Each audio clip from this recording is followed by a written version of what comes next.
often have you started a new habit that you already quit after several days? If you're like me in the past, the answer is something like all the time. Forming a new habit is hard. I don't have to tell you that. We all know how difficult it is to live a prosperous and healthy life. If it were easy, everybody would do it. We also know that our chance of succeeding is much higher if we start small, right? It's common sense. Don't take on too much in the beginning, you'll have more reasons to give up. So goes the advice, which is solid. I'm not going to argue with that, but far too few people actually start small. In fact, I see more people starting big than starting small. Why is that? I think we can get too excited about making a change or doing new things. When we dream about making a change in our lives and start believing in it, the excitement usually takes over. That's why we end up doing too much too soon. But how can I prevent myself from getting too excited? To be clear, I don't think excitement is bad. You need energy to make a change. And it's great to be fired up about achieving something in your life.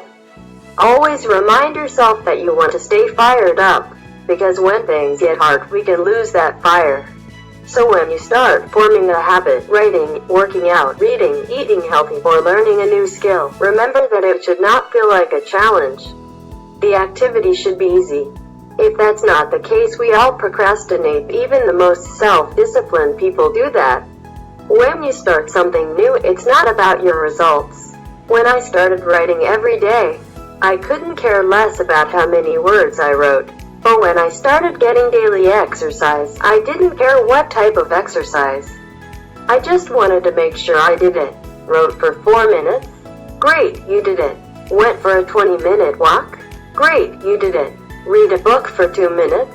Great, you did it. James Clear, the author of Atomic Habits, which is about changing your life by forming small habits, writes about this idea in his new book. I like how he removes all barriers for starting a habit. He writes, "A new habit should not feel like a challenge. The actions that follow can be challenging, but the first 2 minutes should be easy." What you want is a gateway habit that naturally leads you down a more productive path. Remember, the action itself is not easy, but as James says, the first 2 minutes should be easy. And what you'll find is that you can scale down nearly any habit or activity into a 2-minute version. Want to read every day? Read 1 page. Want to meditate every day? Sit in a meditation position. Want to study for an exam? Open your book. I like this strategy because it nearly makes it impossible to procrastinate. When I look back at all the times I've procrastinated, it was always related to getting overwhelmed. When you haven't even started something, the end result seems a million miles away. That's how you end up saying, "Screw this." So instead of focusing on the big outcome, focus on the small start. Look at what you want to achieve in your life. Then look at what habits will make that happen. For example, want to be a CEO? Most leaders are readers. So you might want to start a daily reading habit. Then scale down the habits you need to succeed into a 2-minute activity. And then what? The goal is not only to get started, it's to keep going. Nobody wants to read 1 page a day for the rest of their lives.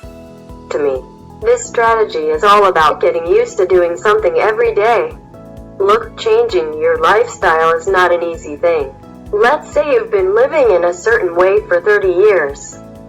What do you expect? That you change overnight? You and I both know that it takes time, so we should change our perspective accordingly.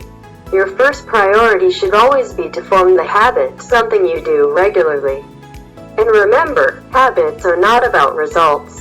No one cares about how many pages you've read, how hard you've worked out, or how long you haven't smoked a cigarette. You should only care about what you did today, and don't focus on metrics. Life is a competition with yourself, not others. And if you want to win, you must make it easy for yourself.